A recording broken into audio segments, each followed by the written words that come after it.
and 2 or 3 more of us. Then one boy, my brother's deceased, and I have a sister that's deceased. So she couldn't tell you too much about it.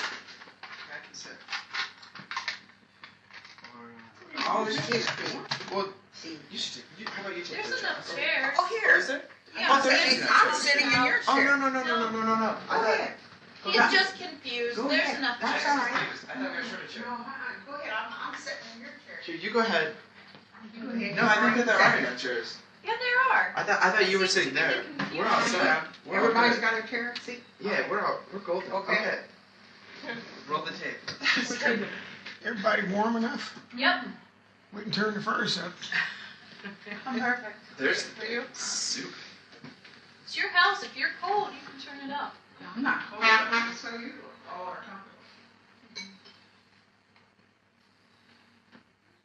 comfortable. His sister is gonna be here a little later on. Did you want to get some information from her? We have to leave what time? 3:30ish? Okay. Because we've been meeting with Phil Spartelson. Yeah. Thank you. The potato soup is excellent. It is. It is Really very good. You good. need black pepper? No, I think it's perfect. It has a really delicate flavor. I like it. It's nice. Well, thank you. Sit in the comfy chair. I always put black pepper in my potato soup, She did. I do. or hot peppers. Now, maybe one of you will want to tell me what you're seeking today.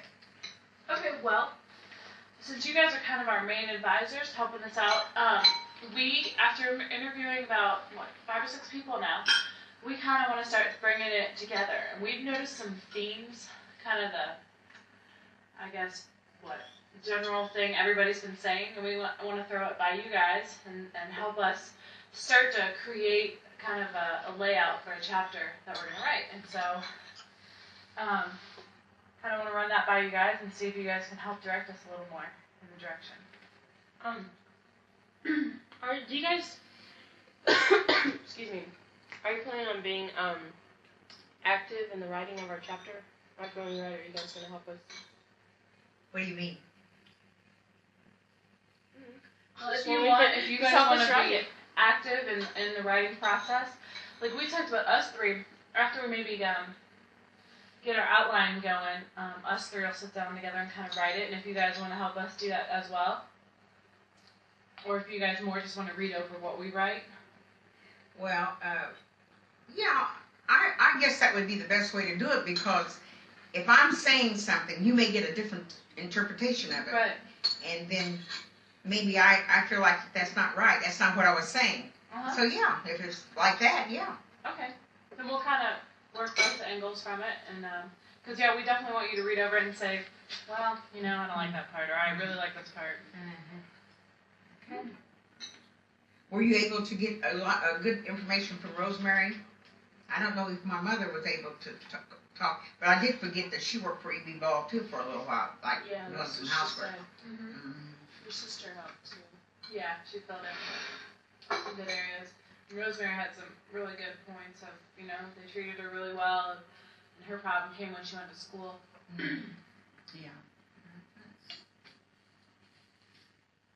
I didn't know what she was going to say because I didn't live with her. Mm-hmm. We were just good friends, and I used to go there and play. I guess she told you that, didn't she? Yeah. Yeah. She played the piano, and I used to sing. Yeah. She said you're a great singer. Well, I sort of slacked off on it for many years. When can we hear you?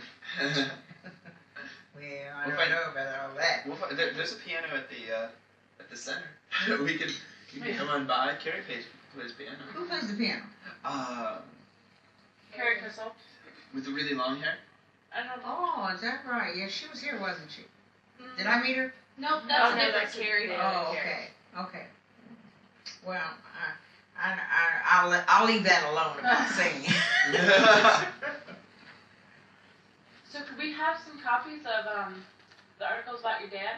Yeah, I want you to take them and read through them. Okay, And you that'd can be great. you can get an idea of the foundation of me Mhm. and how he pulled the family together to work, and he's the one that built the barber shop for us to get started. Yes. Do you want to talk about some of the themes that we pulled together?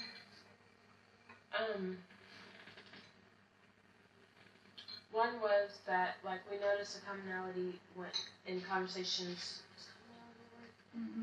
I had to double check myself, but how we noticed how everyone mentioned about factories being a prominent job, which we talked about also being a good job, and how the most successful minority-owned businesses are barbershops and mortuaries.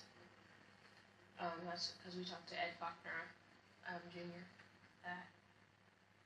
And Barber and beauty shops yeah, for black people, because those were the only shops that they could go to get good service. And maybe it wasn't always because when you go to school and you work and you learn how to work on white people only, you can't do black hair. Right. So that is one of the reasons why it compelled all blacks to go to their own barber shops and beauty shops.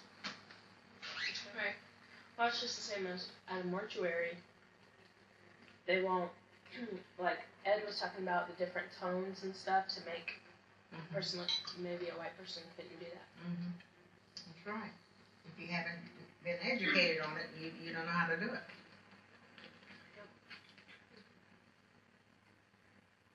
Some other themes that we noticed was that a lot of people feel the best route for their children is to go to school and get an education and then try to maintain a job that way.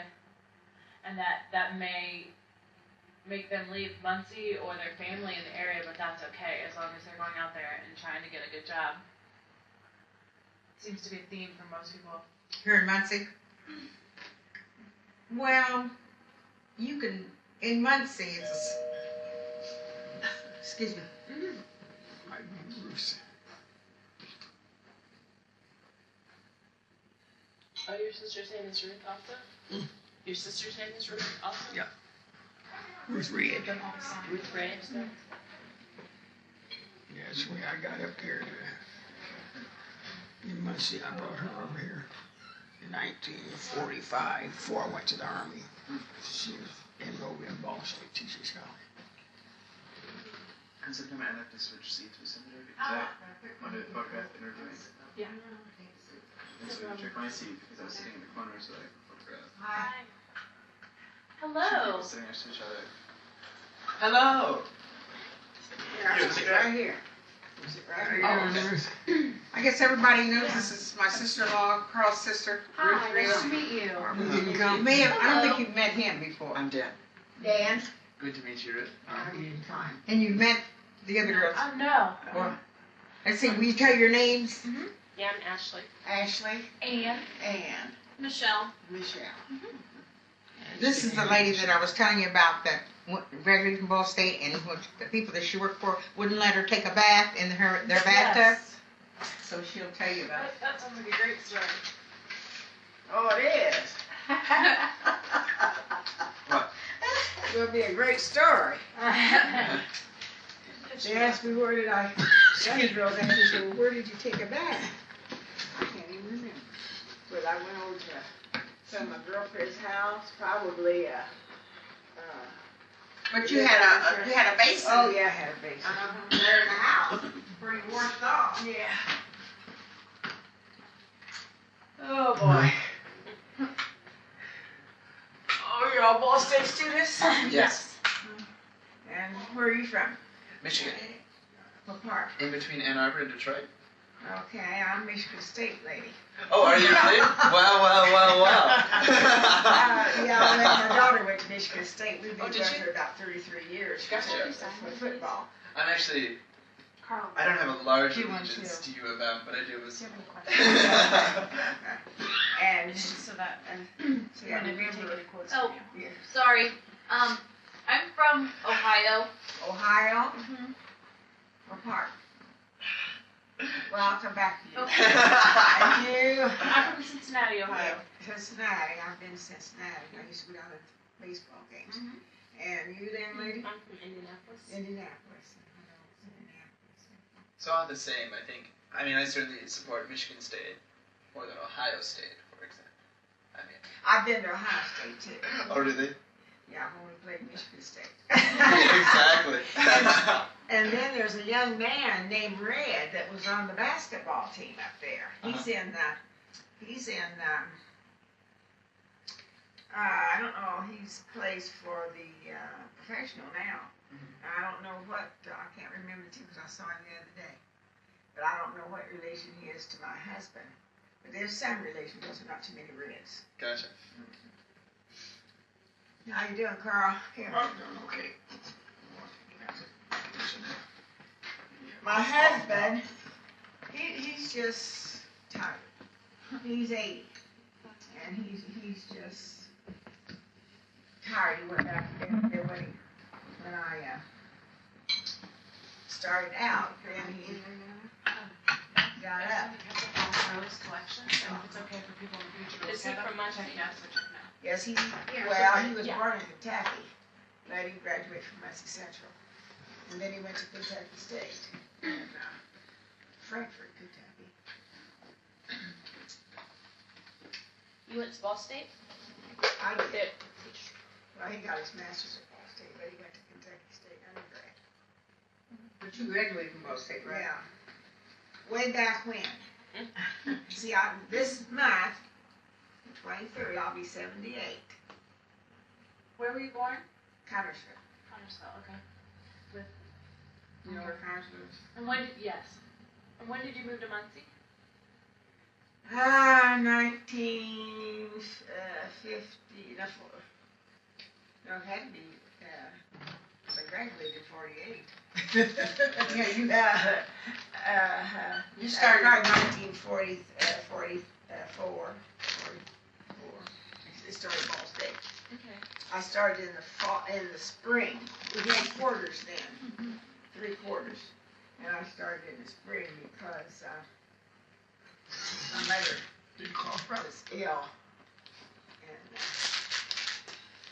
my brother and I had to take over the chores. She was blind. She became blind, and then she I stayed until March. Came in March, then I went straight through summer. And where did you work? Who did you work for when you were here? Was it that you worked here? Yeah, I lived on the job. Okay. I hear television on back in there. Mm-hmm. I'll go back there and turn it off. I lived on the job when I first came here. There were 2 of us. One girl had me upstairs and I had her downstairs. What type of job was it? Taking care of the house, cooking. I stayed there one term. One term. And then I moved. Well, I did. I worked my way through school. I worked at Meeks, Mortuary. Worked at the house, Meeks. And then I had a job taking care of a dog. I made hat pins for a lady who made hats. Did you? I'm sorry. You said you graduated from the Teachers College. Is that right? Yeah, it was Ball State Teachers College at that So time. did you teach afterwards then? In Muncie? My first job was in Kansas City. Why was that? Just because of the opportunity there, or because you wanted Well, to? my major was French, English, and Spanish, and there were no black teachers at the high school level. I did my student teaching at Burroughs. You said you taught Spanish. Sí. Hablas Still speak? español? You still speak. That's one of my majors. What's one of your majors? Very good, very good. Me gusta muchísimo. I love it very much. I like languages. Yeah, so I didn't have to go all the way to Kansas City for an interview. I went to Indianapolis. There was a man in Indianapolis that knew the superintendent there, and he interviewed me. So that was my first train ride to Kansas City, Kansas. So you said there were no black teachers at the high school in Muncie, right? At that time, no. And that was 1948. Because they were not allowed, or just because? They just didn't hire them. Discrimination. Were there any black teachers in any of the schools? Elementary, junior high? Yeah, we all started at the elementary. I mean, at the time you graduated, were there any black teachers in any of the other schools? I think, who was the first black teacher? Finley? Finley. She might have been. She might be at Longfellow. Then Mrs.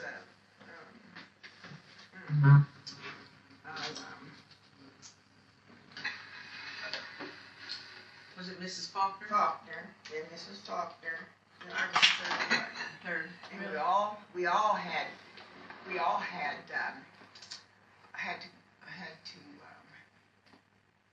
have experience. So you went out to Kansas City, and how long did you teach there? 2 years. And then you came back?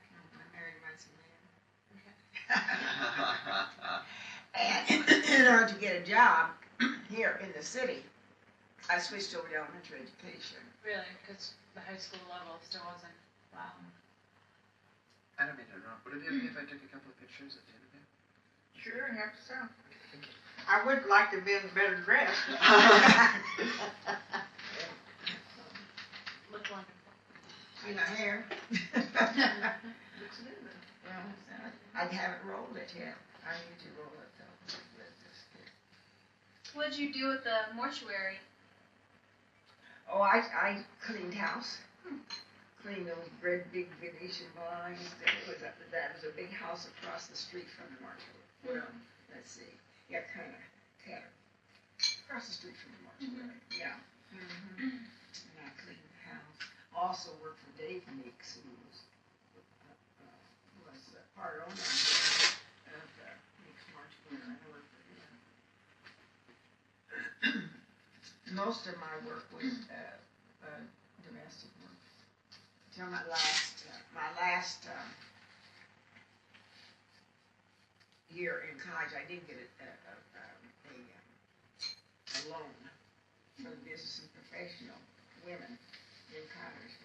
They contacted me. And I paid it back the first year because I thought someone else would need it. And what was the house that you worked for when you lived downstairs and the other girl lived upstairs? Yes, I What was that The job? white girl upstairs from farmland. And I was downstairs. My job was to take care of the downstairs and do the cooking. And her job was to keep the upstairs clean.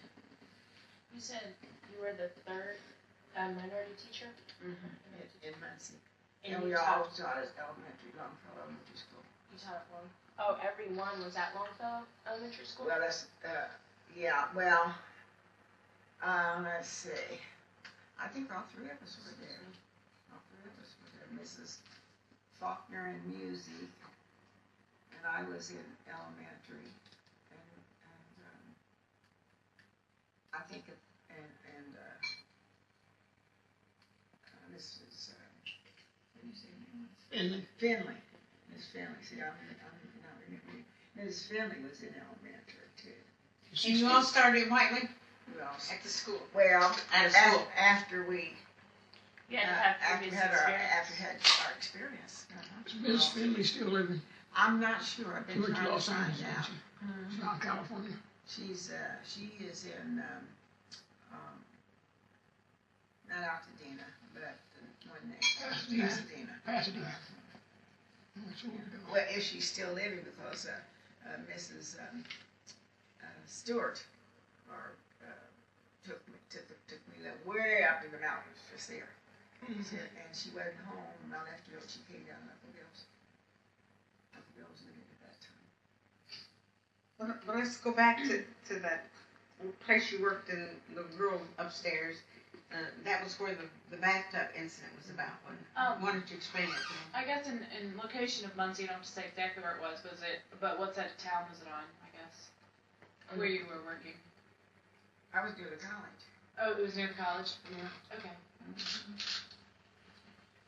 Yeah, because that way I could get my room and board taken care of Okay. for working. So what happened? I mean, as far as the bathtub incident.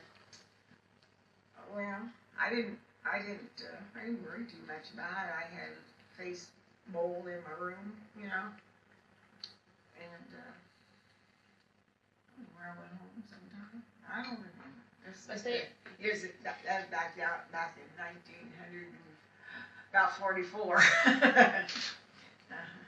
And then at that time we were getting stamps for sugar and gasoline and all that kind of stuff. You know, and so I turned that over to this lady. But she was ill. She just wasn't too well. And when I decided to leave, she didn't want me to leave. She was the owner of the house, the one that had hired you, and she said that you could take a bath in her.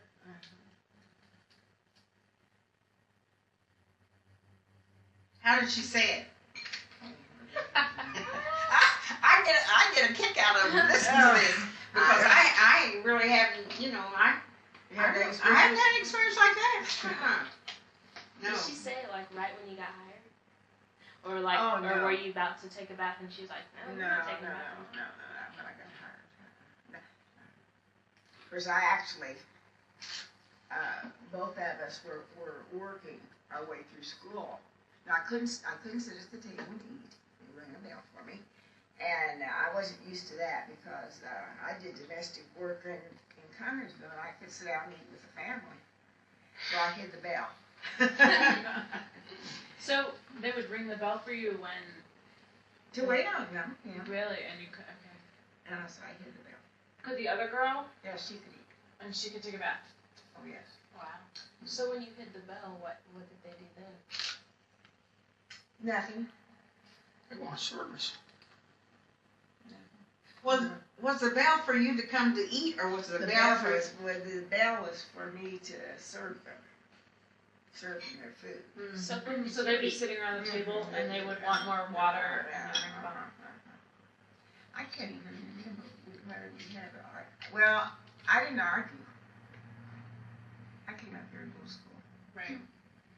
So I didn't argue with them. I just knew I wasn't going to stay there but one term. So I made it. You know, I could have gone home, but I didn't. Why didn't you argue with them? No need. I was in their home. And I came to get an education. Right. And I had to work. Did you ever have any problems at school? Because I'm doubting was there any black faculty? I'm sure at Ball State. No, not at that time. How was, speaking of faculty, how was it being only the third African American teacher at Longfellow? Were there any administration that were minorities at all, or were the only minorities in that school of the three teachers? Yeah, well, let's see, when I came into the system, there wasn't any minority. There weren't any minorities at the school, but not long after, because I worked for Dr. Foster, Robert Foster. He was a principal. He became principal. I think the first person hired, and he didn't have to have any experience, might have been Bill O'Neill or Dr. Abram. I don't know which That one. was later in later years. That was in the later years.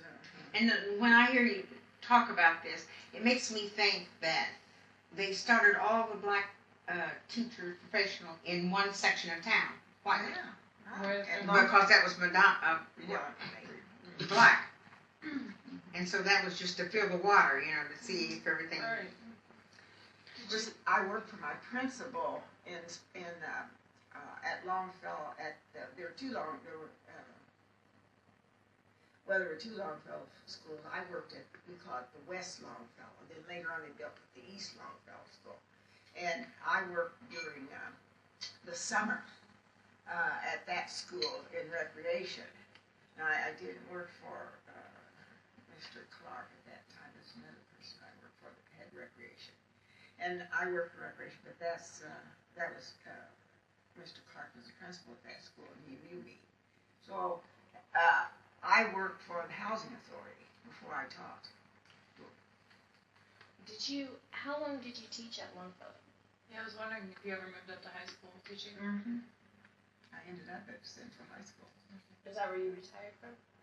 in 1988 How long as were a you at? full-time counselor. Oh, you went and became a counselor? Yeah. Did you have to go back to school for that? I got my master's in Spanish, and some of my credits for guidance, but I think you have to get many more credits in guidance than I had to get. Well, one reason that I went to become a counselor was because when, I don't know, you know where the Area Career Center is now? I'm not familiar. You're not familiar with it? Do you know where Elgin Manor, those apartments back of Kmart? I know what Kmart is. You know where Kmart is? All right, there's a school building over, and it was called Keener Junior High.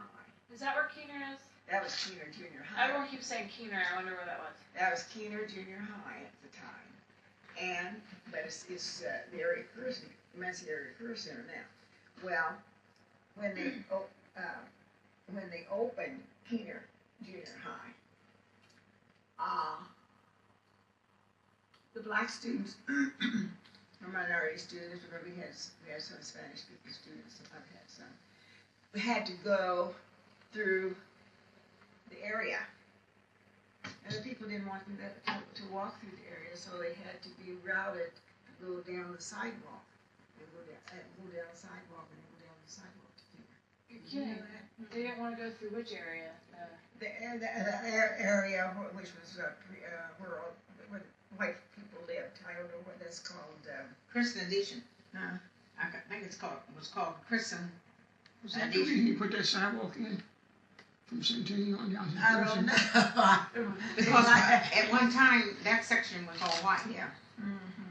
And what approximately year was this? 19.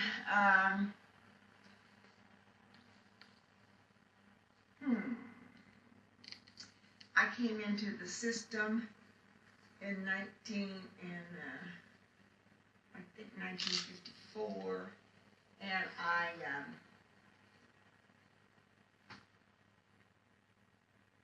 because in between that time I worked for the Housing Authority, and a man from Ball State hired me to work at the Housing Authority. I moved the first families in the Parkview Apartments, that's on Centennial Apartments. We was one of them.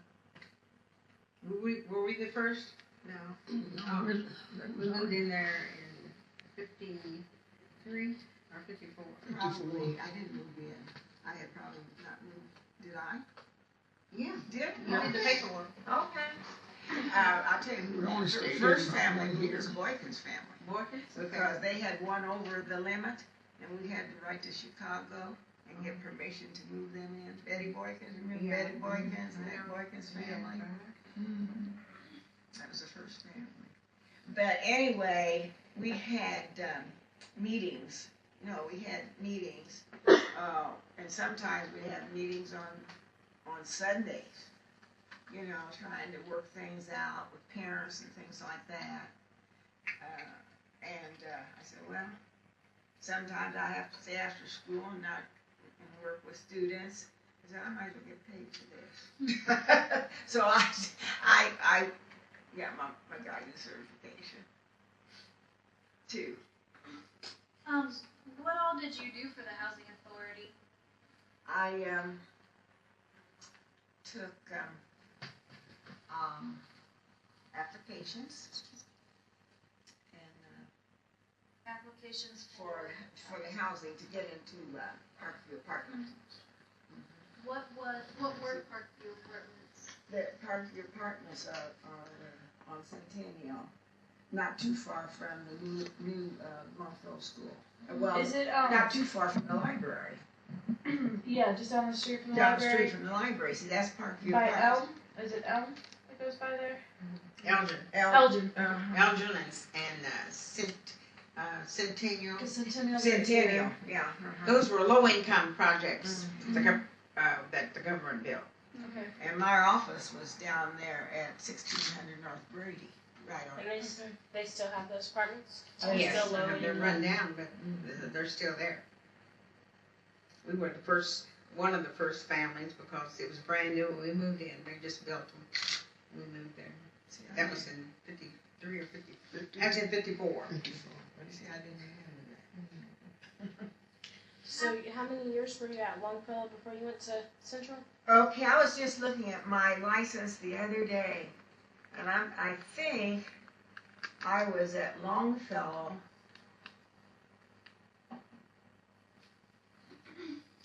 for 8 years, I believe. And then I went over with Mr. Clark, the principal, to Keener Junior High.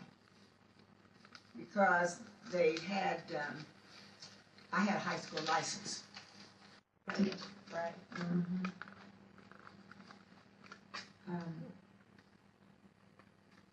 I guess elementary went through from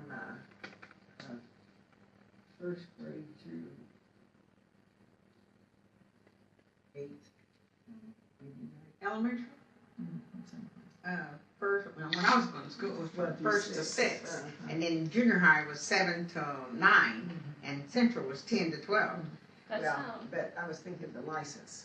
Oh, The license, yeah, the school, yeah. See, we had the elementary schools from 1 through 6, and then junior high was 7 through 9, In high school too. and high school 10 through 12. That's how my school was. My school is still now in Indianapolis, but Muncie's is different now, isn't it? Well, isn't it 1 through 5th, 6th, I, through 8th? They phased it's Keener more out. different. Well, we went to middle school, grade 7 and 8. At that time, I was the director of guidance over there. And then 9 through 12 at the high school level. And that's how it is now still, right? Yeah, that's how it is now.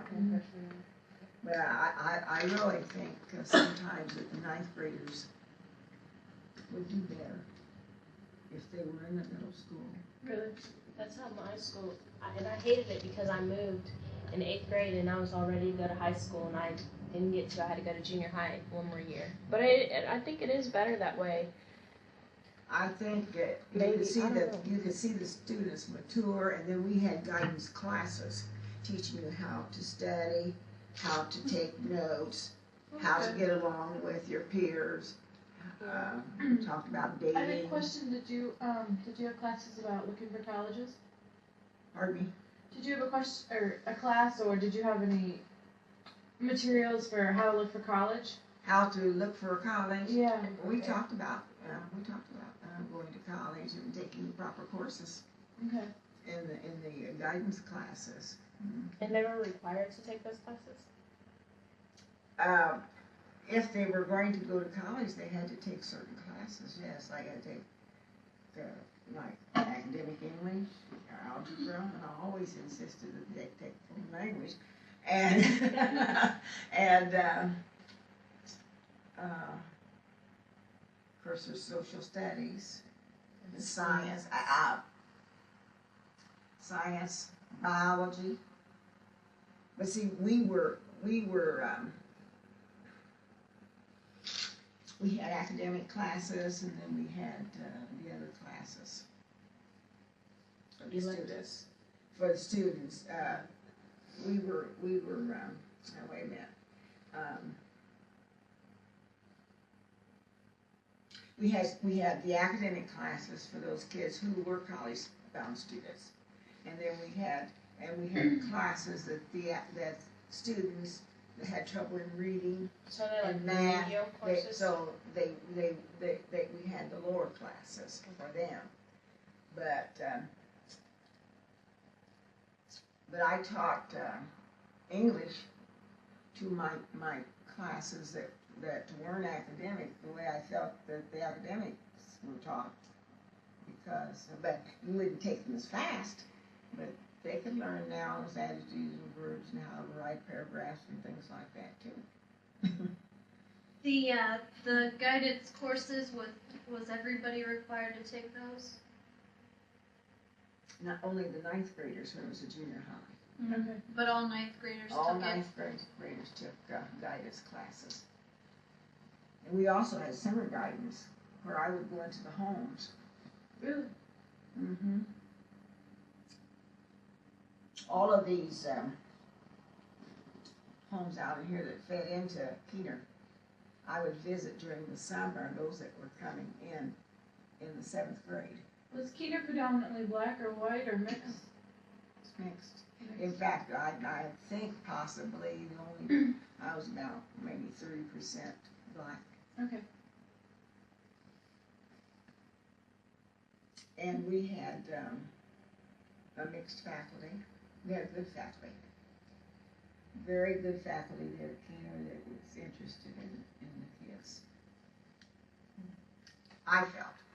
How many black teachers was at the time at Keener when you was teaching? How many black teachers?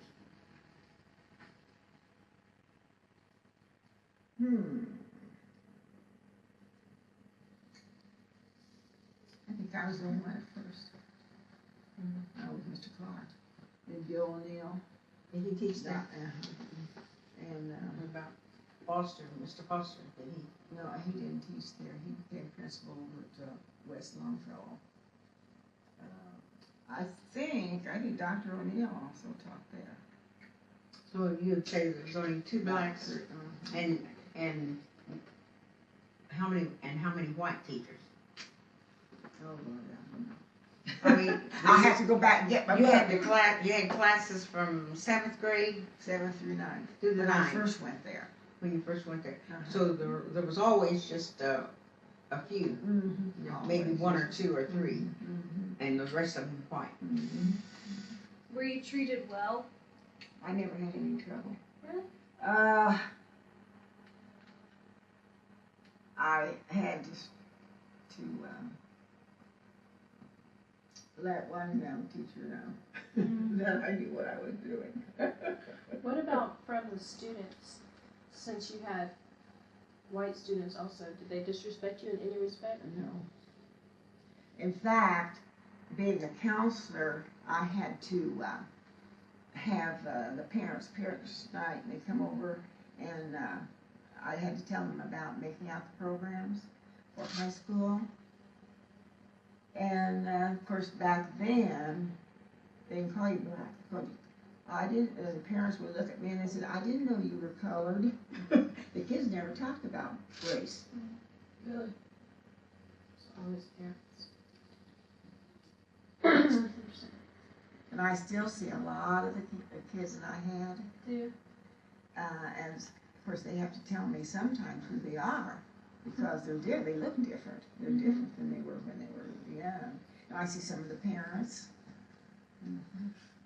How many black students graduated with you from Ball State at the time? In How 48? many black students? Yeah.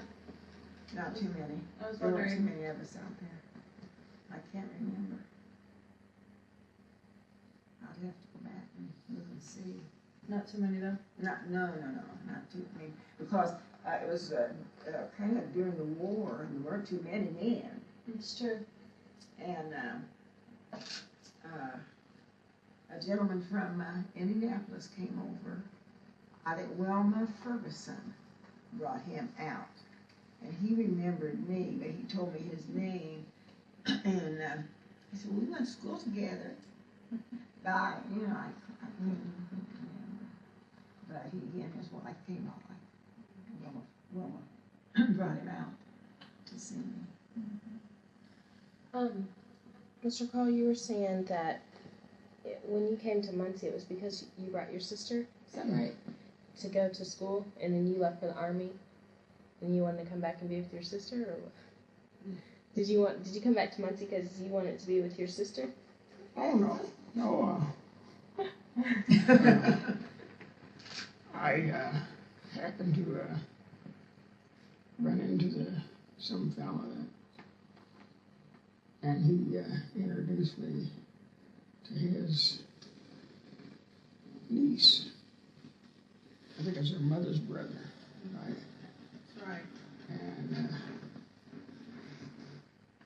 And that was those were. That was me. well, see, in my hometown, I didn't have my barber license, but there was no place for us to get haircuts. We'd go to different people's house. Woman, man, anyone cut your hair. And I wanted to go to school and be a barber, so that's the reason. And in my hometown, you couldn't make a living being a barber. You'd have to get you a factory job because they weren't open up to the factory, although you was a sweeper. $50 a week where the whites were making $150. But it was a stepping stone. And so I wanted a bigger town. That's the reason I come back to Muncie, because we didn't want too big a town. We went to Los Angeles, and I went to school again out there and got my license for California. But California was too big for me. Los Angeles was too big. I'm sorry to keep going back to the housing authority, but how did you get your job with them? A teacher from Ball State. Oh, really? A man from Ball State hired me. I'm trying. I can't tell you his name. That's all right. It's been so long, but I don't know whether the job was posted, and I saw it, and I went to him and applied for the job, and I got it. I think he was on the board. Oh. I think he was on the board. Yeah. And so since I graduated from Ball State, they gave me a little edge. Yeah. And I stayed there.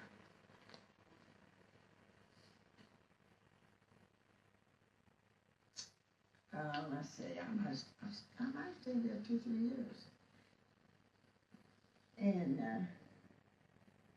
then Mr. Clark came and asked me if I'd like to teach. Oh. And because I did work in recreation, and so he knew who I was.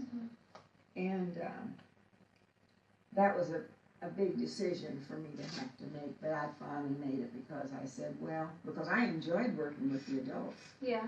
I enjoyed going out. I would go out and visit them and see if they had any questions about anything about the facility. And But you wasn't gonna make the same amount of money, were you? well, I don't. Teaching school and that job, you was gonna make more teaching school, wouldn't you? Well, I think so. That's what I said. Not too much, but not too much. Yeah, still. So I said, well, I don't even know what I made. I know when I first started teaching in Kansas City, it was about $3,500 a year. Did they? A year. Wow. Did you say 3,500? I said $3,500 a year. Not 1,000, not 35,000. What's the 3,000 something a year. But see, things were like they are now. You know, very cheap. You could live much more cheaply Definitely. than you can now. Was the pay the same at the schools as far as between African American teachers and Caucasian teachers? Oh yeah. It was the same pay? I suppose we all got contracts until you had this many years experience. And so I suppose it was. I don't know. I wouldn't know. How did you get paid? Did you get paid? Was it a check in an envelope each month or what? Well, sometimes they would bring your check around to you. Okay. You know. See, some places you're not supposed to let your other friends know what you're making, That's why I because asked. some people get paid different. That's the way they do it. My sister's husband was higher up at factory there in Indianapolis, General Motors. General Motors, and they got paid by envelope. No one saw each other's check. What did your husband do? My husband graduated from Kentucky State in 1947. I graduated from Ball State in 48. And he came, his father had died, so he had to come home, and he went into the construction business, working with the bricklayer. Well, working with mostly with bricklayers, and so what caused him to decide he wanted to teach? His mother had been talking to him about it. Said, "You went to school, get your degree in teaching. Why don't you try to get a job?" But at the time, when he came in, I think it was 1956. At the time he came into the system, husband and wife couldn't teach in the system. Really? We were the first. Why was that? Was it just because? Well, when in Kansas City you couldn't be married and teach. Women couldn't be married and teach. But there were a lot of them that were married. when they lifted the ban on that, then you found out who had been married all along. Yeah. You know. That's interesting. So, but they had all these silly rules, you know. Did they change it before you guys applied? Because you said you guys were the first. Did they change it after you tried and like you fought for it, or was it changed and then he happened to apply there? How did that work? Well, when I went to the superintendent, I told him, I said, well, I can't get a job. I want a job, and I want to stay in Muncie. I want to stay in Muncie. And, but I said, I can't go to the county schools and get a job. I didn't think. I'm sure, because there were no black teachers in the county schools. So, What do you mean? Yorktown. Oh, okay. Okay. So I couldn't go to those schools and get a job. So I guess maybe he must have taken it to the board. And my husband got in. So after that, they hired a lot of husband and wife that did get into the system, you know, together. It was probably harder work out there in construction work for RB all those years. Yeah, He probably made more than he could teaching. Oh, yes, he made more. So, But, you know, what I told you, he fell through. He was working out here at Ball Hospital. They were working, he was up high, and he walked across a piece of plywood, and it broke, and he fell down to the morgue. Oh my gosh. And after that, he said, well, construction is getting too high for me. He says, It would be too hard for me too. he said, I'm going to go back to school now. So he went back to school. The summer he talked to the superintendent, and he went back to school, brushed up a little bit, and he got a job that fall. I think it was 56. I'm not sure. I was looking at our license and things the other day. I have to pull those things out. And, but he taught at Wilson all the time. Where's Wilson? Wilson Middle School, well, it was Wilson Junior High. It's over near, well, it's moved out. They've moved into a new building now. It was over off of 12th Street, near the post office over there. There's a school over there. Do you know what that address is over there? That's where they made it into apartments. What's 12th and, I guess what's the other street? Is it Liberty? Liberty? Okay. I'm not really sure. Somewhere in there, I'm not sure, but anyway, that was a junior high school at first. He taught geography and social studies. Also, they didn't have a teacher to teach printing, and so he just went to he knew the printing teacher out at Ball State, and he went out there and took printing. And they knew he had been in construction, so that helped him. So they put him in printing class. So he taught printing and geography and social studies, and coached football, track, and wrestling. Wow. Who is he? So So he did all of his teaching there. But I started at Longfellow, then I went to Keener, then I went to Muncie Central, the old Muncie Central for 1 year, and then I ended up the New Central and graduated and retired in '88, and he retired in '87 from Wilson. But you know, one thing I can say about I don't think that minorities, I don't think that minorities got as upset and as angry about the way they were treated. We accepted it more or less, right? I think that they got upset among themselves and told each other about it rather than to go where the source was. What do you think made the change? Young people. Young people. Because we find that a lot of our young people don't stay here in Muncie.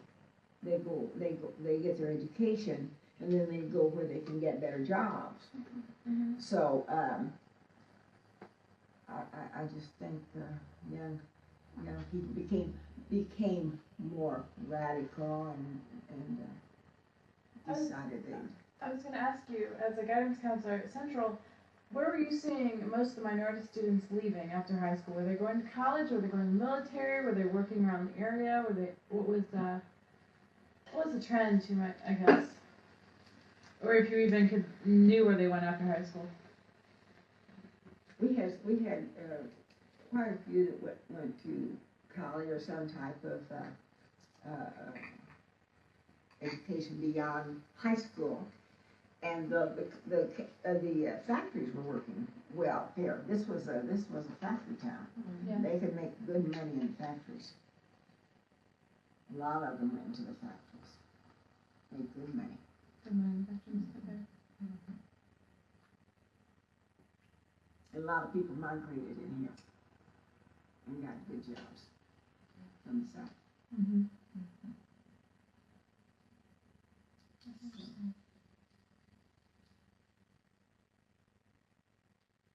Was it young people coming in from the south, migrating here, or was it more? Some. There's a lot of older people too, but yeah, young people. They got to the factories, didn't they, Carl? That's the reason they came up from Mississippi, Mississippi, Georgia, Alabama. Then one would bring another up, and more families would come and got jobs. That's how we made our money, and we made it on weekends, like Friday and Saturday, mostly. Slow through the week. That's when they got their checks, on Friday. When do you this is just out of curiosity, you said that you still work on Mondays, is that right? Is that in the mornings or throughout the day or in the evening? Throughout the day, from around about 8:30 until about 5. I go by appointment. How many usually do you do in one day? Oh, it varies. Sometimes I don't have as much, you know, it depends. Maybe the first part of the month I might have a few more. Mm-hmm. And I don't care. I'm doing it mostly to get out. You know, after you're retired, it's different. I mean, But then she's not charging. and I don't She charge don't charge the regular near price. the amount that you get in a beauty shop. Like these are perms and all, they're getting over in Indianapolis $50. But what do you get? I only charge 20, See, so 25. that's a whole lot different, see. And like I say, it's to keep busy. You know, just being home all the time, the same routine. And getting out and meeting people and talking what's going on. I like that. See, when we were both working down there, I figured that we'd keep on going, you know. But I got sick 10 years ago, and therefore I had to quit. But my wife's still going, but you don't never know how long you're going to be able to make it. Yeah. Because one of these days she might have to quit. That's right. And I go, he goes with me. So Oh, you go. I go down there and loaf around. Is it still to get, like, you have a beauty salon and a barbershop still in one, and your son does the barbershop? But ours is not like ours. His part-time. Now he's a diabetic, so he went to the doctor the other day and, he can work so many hours supposed to be. But nobody runs the business like we did. The business, it was our life, and ended up almost being his life. Yeah. Do you feel like that's a trend today? Like people made their business their life years ago and not as much today, or? The way I look at business with young people, they take life now. We used to think we'll do better later on. Okay. Down the road. But young people believe in enjoying life now, getting what you want. Don't take the job too seriously. I may be in early and I may not. I may put the clothes sign up. I'll be back tomorrow. Yeah. We didn't do that. There's a little difference too in now than when I started. We were cutting children's hair, 50 cents, grown people, 75 cents. Wow. Now, what is it up there? $10. Yeah, $10 for a haircut. $10 for a child. Yeah, a man has to pay $8 and $10 for a haircut now. See, I was getting 75 cents when I first started out. I'm still surprised though that you're doing hair for $20. Well, just like I said, now if I had to make a living, I couldn't do It's it. just I'm doing it for pastime. enjoyment. The money helps, but mingling, keep active. Are your clients are they like people that you've always done their Oh hair? yes, and that's the reason I got back. Mostly senior citizens. Yeah, mostly senior citizens because the style changed too. See, I am Freddie Goodall is the one that. Oh, that's right. You told us. When I first started doing hair, I moved over to hair business because of my son. See, he went to school and he went in the army and he come back, and I pushed my barber business over to him, and then I took up the beauty trade. Well, at first, I used to wait until my daughter would get out of school to roll the hair. I'd give them the perm or the shampoo, and she would roll the hair. But she was young, and she didn't really want to do it, but she would do it. So one day, she was late getting in, and Freddie Goodall said, "Here, give me the rollers. I'll do it myself." It embarrassed me. So I said, "Oh, I can't charge people and then let them do part of the work." Yeah. So that got me on the ball. So in the late years when I retired, she said, "Delores, will you take a look at my hair?" She says, "I'm losing it." And so I went back in the shop, and that's how I got started this one day. And now her hair is doing well. Oh, yeah.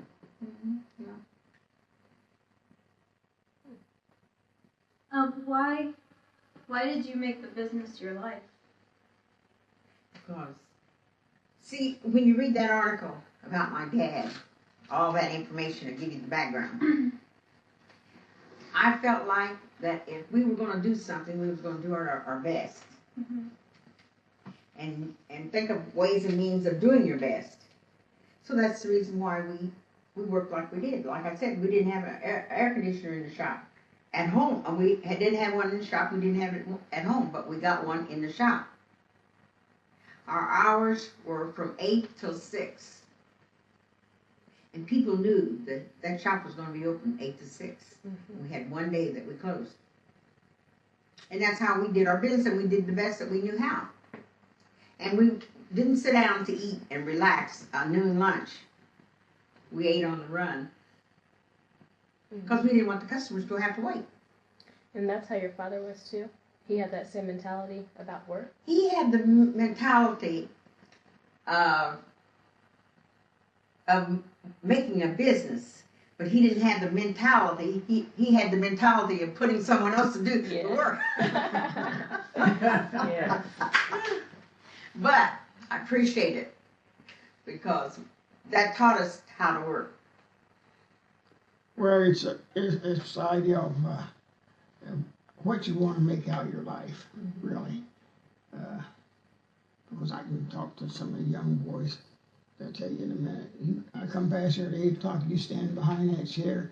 I get off school at 4 o'clock and come past here, you still stand there. It's not for me. So I can make more money I can make more money doing what I'm doing out here in an hour than you made all day. So that's probably the truth. But I didn't have to look over my back. I was working for mine. He was selling the wrong stuff out there. But And that's still, I still am shocked. Like, I don't know, I guess I'm naive. I didn't realize, I knew drugs were everywhere, but I didn't realize it was a problem in Muncie. The way people have said it to be. If you read the paper, I've seen the drug raids and things going on lately in the paper. How they had the drug raid. Boy was 18 years old. Even though those happen all the time now. I know. The only but reason, the only reason it was reported on was because I know. people were just going in with the SWAT team. The drug raids are actually, they happen on a regular basis everywhere. today it's nice, the sun's I don't out. know. But I've never even been to the area of Muncie where it's like problematic. I guess, well, really, like, we could be in a nice area and could still have a problem with drugs, but I wouldn't know it. But it's just, I don't know how to explain it. It's just, I never realized that was a real problem. Husband worked. He used to sell newspapers. He used to cut grass in the summer. See, a long time ago, way back when I was in school, high school. See, most people had outdoor toilets, and so he worked during the summer to make enough money to be able to put in a bathroom. I don't know whether, see, we came along during the Depression years. I'm not sure that young people could make it during the Depression now because they've been used to having so much. But we knew if our we had one pair of shoes for winter, and Easter time you get another pair of shoes for summer. And you put paper in the bottom of those shoes to make them last, you see? Because you knew your parents couldn't afford to buy another pair. I worked for the sewing room.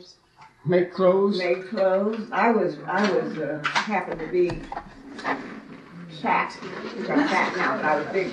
As a youngster, I was fat. So my friend who happened to be white, a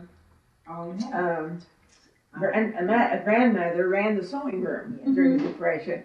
So I didn't have to wear those old ladies' clothes. They made mine special. Oh, really? She would take my measurements and make me. I had maybe two dresses though. Right. So you wash, iron, and put it on. You didn't have to think about what you had to wear. Mm-hmm. You knew what you had to wear. So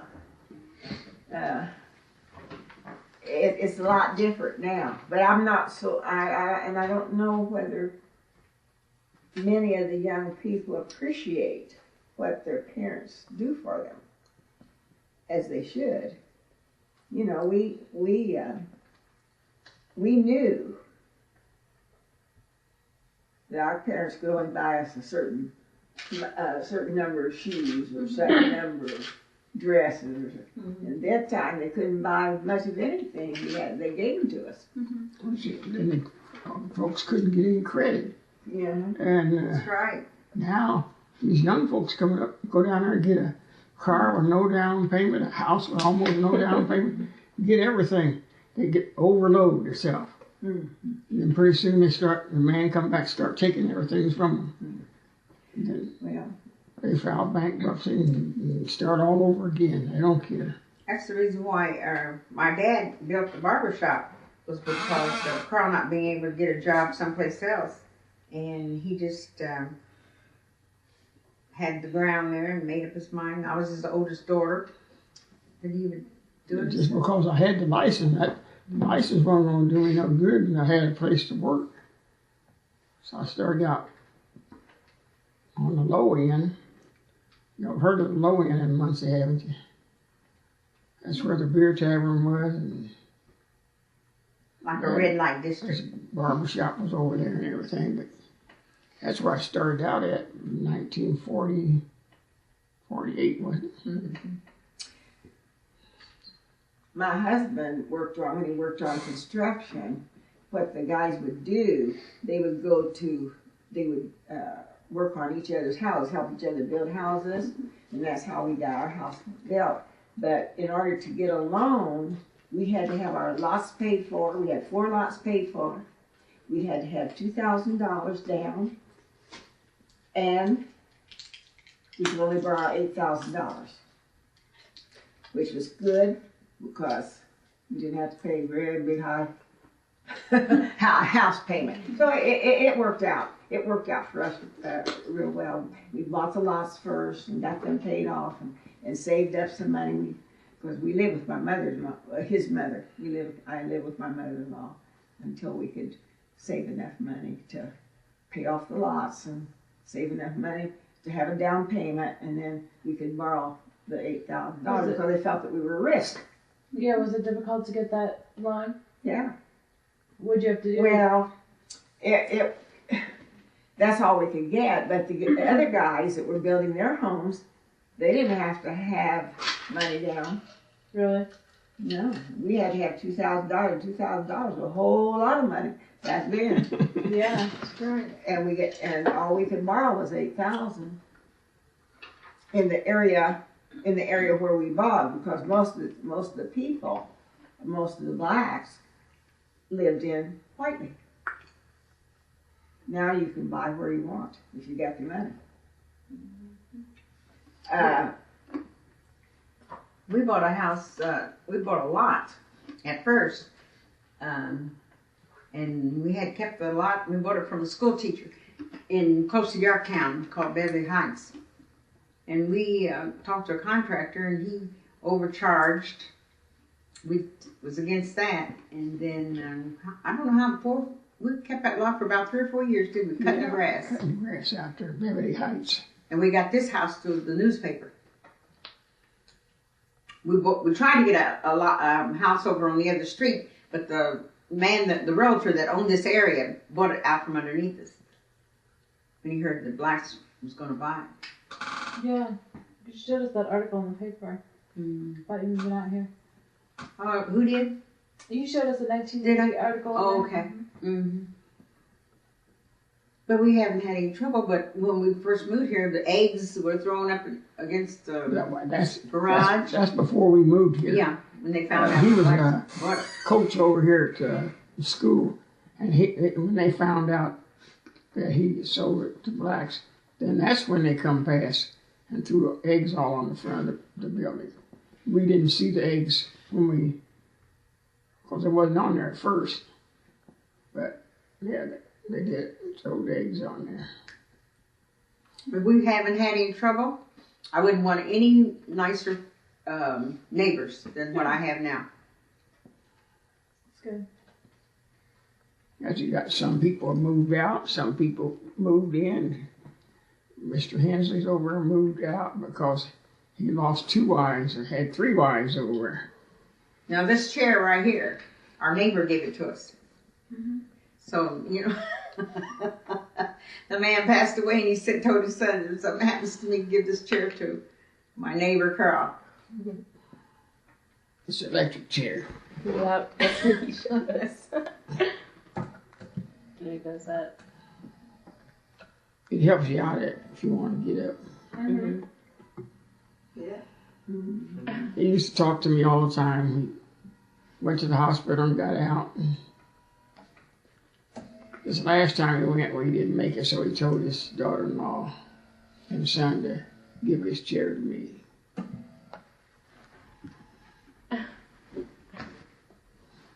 So I accepted it. Well, I had some good teachers in Connors. We had only 3% blacks that lived in Connors at that time because I tried to get a job there in 1948 when I came out of college, and that was they wrote me a letter, and a nice letter, but said that we only have 3% blacks in the school. 3%. So But then since that time, Wait, You so see- you applied for a job and they said we only have 3% blacks in the school, so they didn't want you as a teacher? yeah, I applied for a job in Connersville. That's my hometown. That's interesting. And because there was only 3%, Mm-hmm. they wouldn't give you They the job. didn't feel They that. didn't feel that they needed a minority teacher there. Wow, that's interesting. So, but since that time, they have hired black teachers, but they don't stay. They don't stay, I don't think. I think there's Well- nothing for them to do. There's nothing for them to do, no socializing. You know what? What about slice of pie? You go Cherry or with, lemon? you go with the flow. Actually, I was going to ask, can I use the restroom? Yeah, I'm sorry. You know where it is through the hall, right? We First had door. it better than our grandparents. We had it better than our great-great-grandparents. You go with the flow. You're not going to solve the world's problems, not no one individual. The government has helped pass lots of laws that help people out and all. But you know what I admire, and when I went to this Martin Luther King Day, how blacks have, they speak up. Their thoughts, frankly, and that's what's going to help. See, they don't. It's not like they used to Well, that's dodge or overlook and all that. It's not that way anymore. And so that's what's going to make it better. And the education.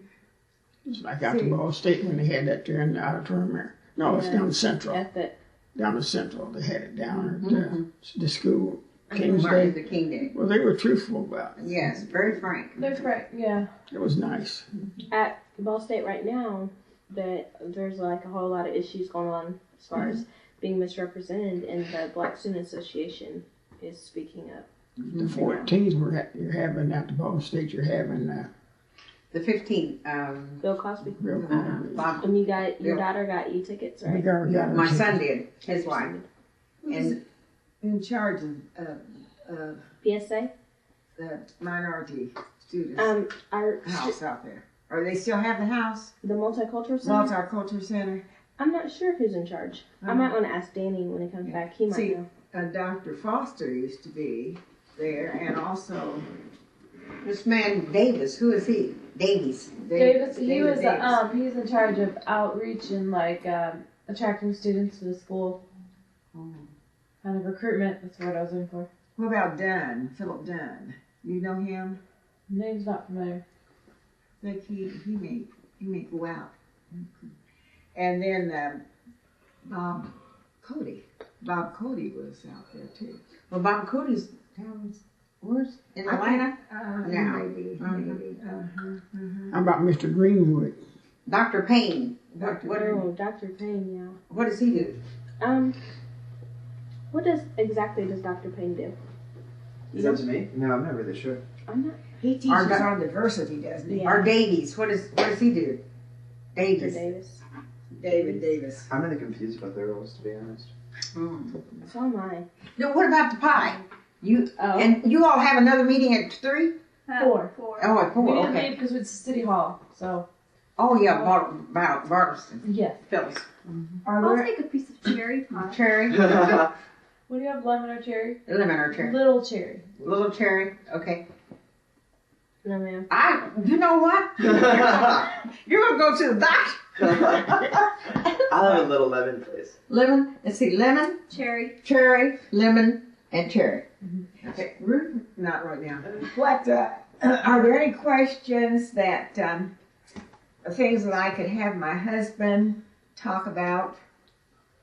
And then put them on the tape? Well, we've come up with a couple of themes that we're looking at. In our studies, we've come up with themes about factories offered good jobs, that education is the way to go, and that many people have to leave Muncie to find a job. Did your husband own a construction business, No. or he worked? No, he, when he came home from college, he lost his father, so he had to, come home and take care of his mother. And so he knew he had gone to school with some guys who had gone to St. Lawrence, and then had gone into the high school, and so their father owned the construction company, and so they said, well, when you come home for the summer, you can have a job. And that's how he got working in construction. Although he could work with the bricklayers, he did not become a bricklayer because someone in your family had to be in a union to be able to get a job. Oh, really? But working on construction was very good to us, and he would come home from his regular job, then he would go in and work on these furnaces. They'd work on furnaces like he worked on the furnaces down at Meeks Mortuary where they cremated people, and It he's had worked to be in there. relined with new brick all Bricks the time. in, And I don't know, out Ball State, of course, I think the buildings were brick, so of course he would help work on those.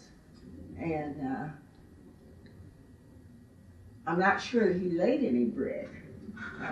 Maybe they may have had him helping a little bit. Most of them, he would mix the mortar.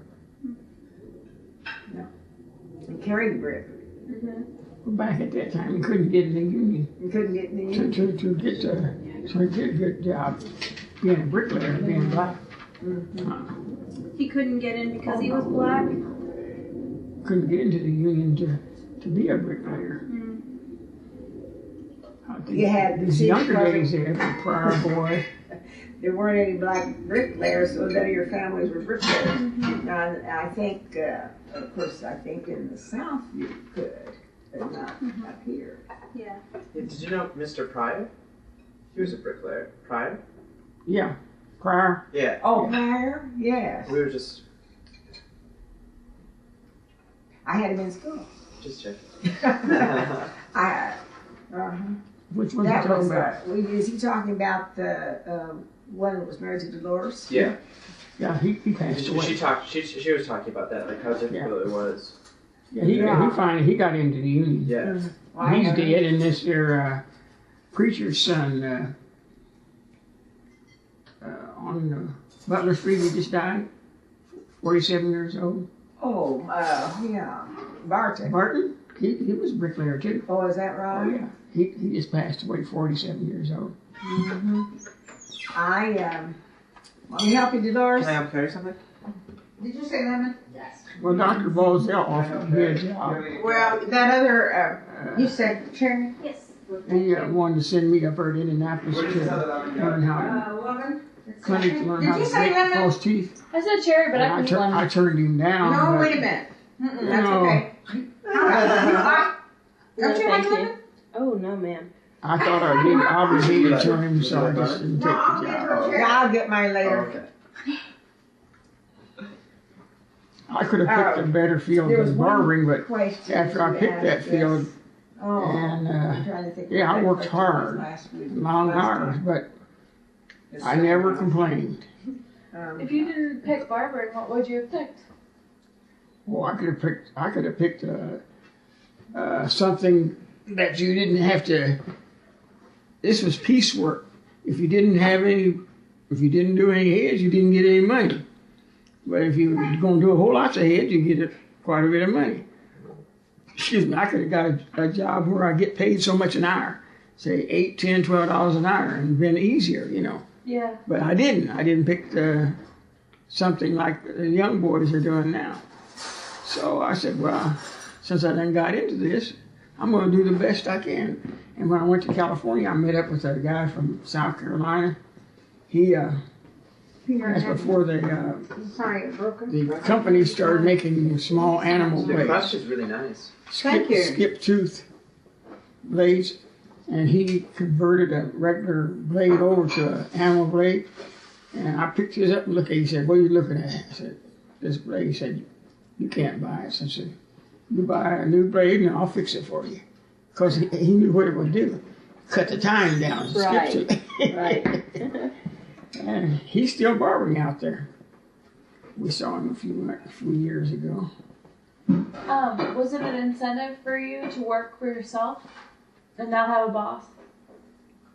I worked for other barbers. I worked in Lansing, Michigan for a Yeah. barber. And I worked in California. I could get along with them and all, but when they seen that Because I they didn't want to stay in the shop. One in Michigan wanted to go to the racetrack. One in California, he had a band. So if they don't want to stay there and take care of the business, if I start working on their customers, it's just too bad. When they come in there, I'm not going to tell them, well, I can't work on you. And they got jealous. So, Yeah. No, that's okay, because I got dishwasher there, and I'm just going to make dishwasher. so Everybody got a napkin? Yes, thank you. Okay. and I knew that if I didn't know how to work, take care of the customers, and don't let them have to stay there 3 or 4 hours, put them out. Give them a good job. So, no, I'm satisfied with what I did. Yeah. But I say I could have picked something better though. Well, he said if you don't have any education, you got to do. Well, you could take up a different trade, you know. If you don't I have. could have been a mechanic if I didn't work on a car. Well, there's more ways of you don't have to beat your brains out to make a living, you know. Because by the time they get through with that pencil, they done made some money. Sometimes I have been criticized for saying this, but four-year academic school is not for everybody. That's true. That's true. I agree with you. And there are many vocations now, and they make more money than teachers. Some people that, yeah. And so, if you want to get you get a vocation, get you where you can. The service jobs are the ones that are good now, where you can service TVs and televisions. There's televisions. And what else is that? VCRs and Electronics, you know, kind of automobiles and everything. And then to get a plumber to come to your house, they charge you from the time they leave the shop until they get to your house, as they don't even have to do anything. Expensive, even just to look at it. Yeah, so that's the reason I say you can't. Everybody doesn't want to be pushed into a 4-year academic. And then I look in the papers, and there's so many jobs in the medical field now. And then if you start out maybe a 2-year nurse, you can go on up, become a 4-year nurse, and then you might want to be a supervisor. So you can just keep on going. They got male nurses now. I had 2 male nurses. I had 2 male nurses. And you have to remember, it's not what you make, it's what you do with what you do make. Yeah. That's true. Mm-hmm. That's very true. See, we've been the type of people that we don't make major bills. We talked it over with each other. But as far as having a clothing bill, we didn't have it. The charge plates that young people can get, we don't know anything about it. If one comes in the mail, it's in the trash. So it's just how you go about. If you know how to make bread instead of going to the store and getting a loaf of bread, you save that money. So it's just in what you do yourself with what you make and how you live and how you want to live. Because you can look over at the Joneses and see something that looks fancy and want to keep up with the Joneses, then you're in trouble. But the best thing for everybody to know in life, to get the full enjoyment of life, is knowing Jesus Christ. And He will put it in perspective for you. Young people might not realize that now. But I'm 74 years old, and this is what I've learned lately. But I'm so glad, because it's helped me to get peace and to enjoy what I do have and enjoy what I don't have. I noticed the Book of Mormon sitting on the There table. were 2 or 3 girls. It was hot that day when they knocked on the door, And so I had them to come in, and they sat down and talked to me, and I gave them water, and they left that book. Have you been reading it, or? No, I just glanced through it a little bit. Gotcha. But I don't have no fault with religion, you know. The There's whole only one witness God. come by all too. Do you think that that your barber shop would have lasted this long if you wouldn't have worked so hard? No. Was there a lot of work that went into keeping it going? Yes, we had to go and work all week. On a Sunday, we had to clean it up. We would have to check the barbershop if it was still there in place. And when you have a business, your mind is never off of your business, even if you're not there. You're always trying to figure out a way to make it better, to make more money, and keep it going. So for us to be in business, in barbering business, I can truthfully say, and Carl did have some white customers that would come in our shop that lived in the vicinity. Not very many, but a few there that lived there. He was able to cut their hair, and they would come back for service. I can truthfully say that we made a living, we made a decent living, and the people were really good to us. But We kept customers from the time we started until we retired. And then some of those same customers continued with my son. Mm-hmm. That's fabulous. I was gonna say, and after you retired, like, is it because of? I mean, do you think if it wasn't for the loyalty of your customers, would you be retired right now? I mean, would you be in full retirement rather than? Yeah. Did you come back because of your customers? I came back for a few of my customers for one day, but his health, Yeah. 3 months after he retired, his health got bad and he wasn't able to work anymore, stand up. Right. But like for you, like if it wasn't for the fact that your customers are so loyal to you and want you to come do their hair, is that the reason why you go back to work? Yes, yeah. well, lots of To them get out of the wanted, house. And to get out of the house, yeah, and a little extra money is good. lots of them didn't want to see me quit. They didn't want him to quit. But the doctor said, if you don't quit, said you won't be able to walk for long. Said your legs will give out on you. So I quit. And I'll tell you one thing about my husband. We've been married 54 years, and he's got the first time to ever say that he was tired, grouchy. You know, some people when you get tired, you're tired and you don't want to be bothered. Well, he has never with that attitude. In fact, when we come home, we would prepare the supper meal together. And maybe I would be tired. He'd go in there and fix a sandwich or something like that, you know. They help each other. I have a question for you. Ed Faulkner brought up this idea, and I was wondering what you guys thought about it. He said having a job in the owning a business in the minority community that serves the minority community is almost being like stuck in the sand sometimes because it's a very difficult business to keep going. Do you guys have any input on that at all? I didn't feel that way about our business. No, you felt like it was well supported? Yes, fully.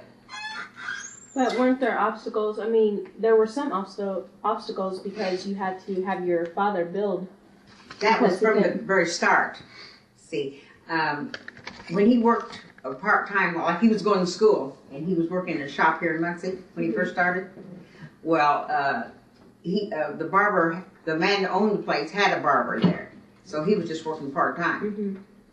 And when he finished school, see, my folks have always been in business. Yeah. And this is what I aim for, a business of your own.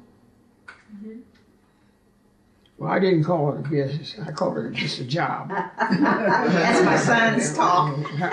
A job. Some people call it a business. I call it a But business. it's just a job to go to, you know, and try to make a living. Now, Ed was a little different. He had to, although there were only about 2 or 3 black undertakers here, but they had to have, you got to have money to go in that business. You got to have those big automobiles, a hearse, you got to have the family car, and then you got to keep the place there. There's a lot to put into it. Yeah, lots more And overhead. he had some competition too. That's it. See, he had some competition. And when we had our business, I'm not saying that my husband was the best. He always said he was among the best. You can always find somebody that can do better work than you can do, but I wanted to be among the And best. he did the best work that he knew how, and he was fast. You ask some of the customers that now how he used to be so fast. A 7-minute haircut, and he'd say next. Next. See, that doesn't happen now. You can be in it. No, the customers don't want you to do that now.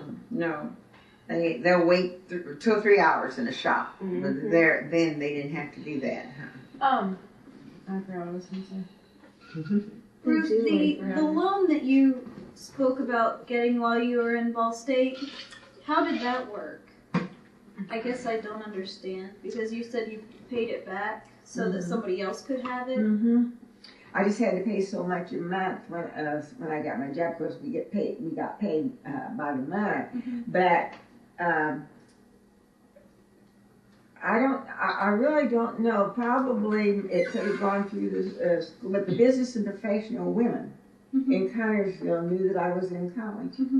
And they came to me and asked me if I would like to have a loan to help me on my last year. And that was good, because I didn't have to work quite as much my last year during my student teaching. And so I said, oh, I just really would like to do that. And actually, I didn't have to pay it back in a year's time. Oh, really? But I did, because I was working, and I said somebody else might need it. I want to answer that question because I'm thinking about it. What Ed said. See, people don't die often. It's true. People need haircuts All the time. He also said a comment that he threw along with that was sometimes people, which may not have happened because it's not quite the price that funerary costs are. He said sometimes he'd be like, oh, well, Ed, you understand. Can't you just hold out? I'll pay you next week or I'll pay you next month. And so that can be a problem because you know what? I owe the bank just as white man owes the bank, just as anyone else does. And sometimes that caused a problem. Well, right before our door, the sign may be still up there. No checks cashed, no loans. What's that sign that's up in the barbershop? It's in the barbershop? No cash, no checks cash, no loans. Please, thanks for not asking. Good point. It's still up over the door. Carl can count whoever owes him some money. Oh, I've got people. I've got some Still people who still owe me money. So that was Yeah, Not that many. that's a problem. not too many, but less than 10 probably. Oh, you can't stay in business or stay on a job without getting tricked. Not very often. Not you. He told me what his name was, and of course, having so many kids comes in my hands, I said I knew the name. And I said, okay. So I gave him the money. He said, I'll bring it back tomorrow because I get paid tomorrow. I said, okay. I haven't seen him yet. But, Did you still have the IOU? oh, I probably around there someplace. But those things happen. Do the same thing with these students. My husband has had to do the same thing. They'll do you that way. One stopped in the barbershop a few Mondays ago, and he said his car broke down between here and Fort Wayne. He caught a ride in. He needed it. Some lady gave him a ride to the barbershop. He wanted some money to get some gas. I told him I haven't got much money on me no way today. So I gave him $5. She going to put some gas in it. He was going out there and get his car off the highway. I haven't seen him since. But You're softer now than you was when you stand up for working. That's he I think he taught me that. He used to come in there, and I won't fool with too many of them coming there and wanting something. If they're hungry, I might give them enough to get a sandwich at McDonald's, but I ain't gonna send them to the steakhouse. you can get tricked so many times. But that's what we're supposed to do. We're to help people Yeah, because if they need help. I think that enough people are in the community know me. If I go around, what do you call that, panhandling? Going to tell them a big story to get some money off of them, you know you're not going back around. I used to feel sorry for them too, but now if they come around and say I'll give them a dust rag. I'm doing work and I'll give you $1 or $2 if I got it, yeah. And then I know that you need it. We had one in church Sunday. They want to know if one of the sister-in-law was going to open a little restaurant down there. And he was showing off in church. He said his pocket pulled out this roll of money and was showing it to her that he had money to pay her for the food that she was going to open. And I looked at him. I was thinking, he was going to let Lord see that money. No, he wasn't going to let me. Because he owed her. He come in there and told her, he said, I'm going to pay you back, Lord. I'm going to pay you back. It was my relation. I'm going to pay you back. And he said that he pulled a roll out of money in church. Was talking to somebody else. Now, he wouldn't have come to me with that because I would say, give me my money. When he asked for it, I said, $5. I need some gas. I said, you going to give it back to me? Oh, yeah. I said, I'll give it to you. I said, well, go over there and give it to Carmelita. That's my sister that right across the street because I was working. I gave him the $5 and haven't seen it yet. But he couldn't ask for nothing else. Yeah, he couldn't. That's why I told her. See, it's no need to get too mad because the person didn't hold you up to take. That's right. And that $5 is just a little change. You can't get much for $5. So if you don't pay, he won't come back and ask for no more. There's one thing I taught my kids. I told my boy, when he went in service, I said, don't get to drinking and call me up. Reverse the charges. I said, no, don't do that. And he never did. So now he says, I'd rather go anywhere in the world than ask somebody for $1 than ask my mama. Good.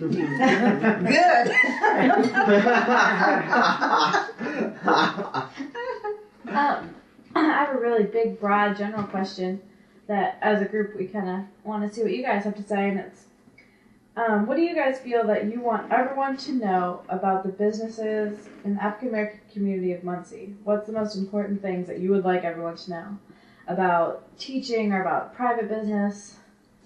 Anything that whether it was racism factors that you dealt with or trying to get loans or even just working in the community, anything, most important things. Actually, I'm sorry. I have to pardon myself. I'm supposed to be at the multi-3 thing. Okay. So I'll just sneak out. You can go ahead. Okay.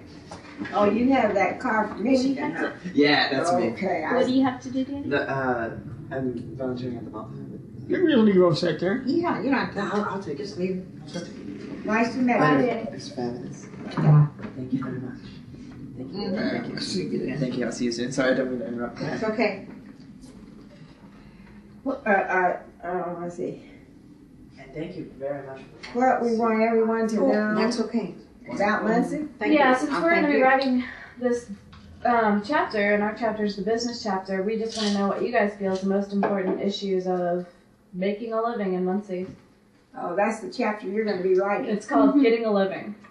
How do people make a living in the African American community of Muncie? I think in any business that you start in, you're going to have a little capital for the slow time. Mhm. And have in mind that you're going to make it, no matter what. If you run it right. Well, you're going to have that in mind. You're going to try to do your best. Yeah. And I'll tell you another thing that hurts business is personality. You cannot, I find myself speaking to anybody and everybody, whether I know you or not. Get your coat. That's me.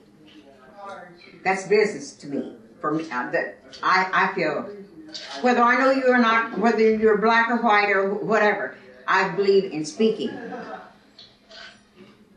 That can turn me off.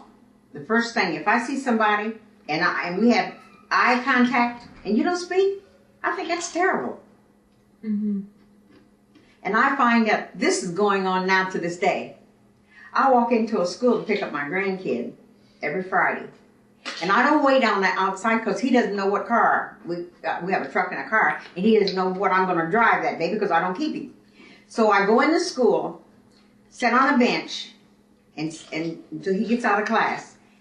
And that teacher will not speak at times. I think, and other teachers that pass you through, they don't speak.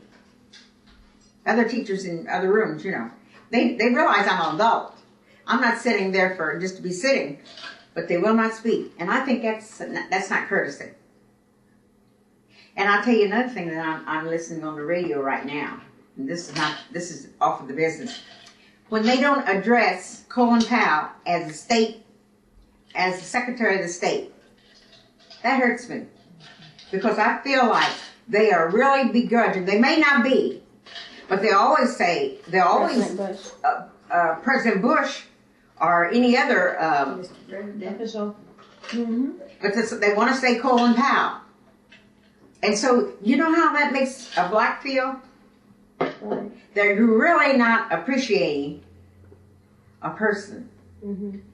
Their position. It's like you're, I don't know if the word would be demeaning or whatever, but Mm-hmm. I know what you're talking about because I noticed that too. That they don't acknowledge the fact that he is Secretary of State. Right. Right. And maybe he might not have wanted to be where he is, but he was placed there. And he's trying to do the best that he knows. You know, he's doing his job. So, but going back to business, I think you have to have, be willing to do the best that you know how to do and be courteous and keep, and you have to put forth back into your business. And that's what I say you have to have a little capital. Because I remember when Carl first started out, he only took in $1. It was on a Tuesday. $1, but that gas bill, light bill was still going on, and the water bill. So some people like to work week by week, you know, take the pay, everything going out each week. And in business, you can't do that. Very true. Mm-hmm. I just feel that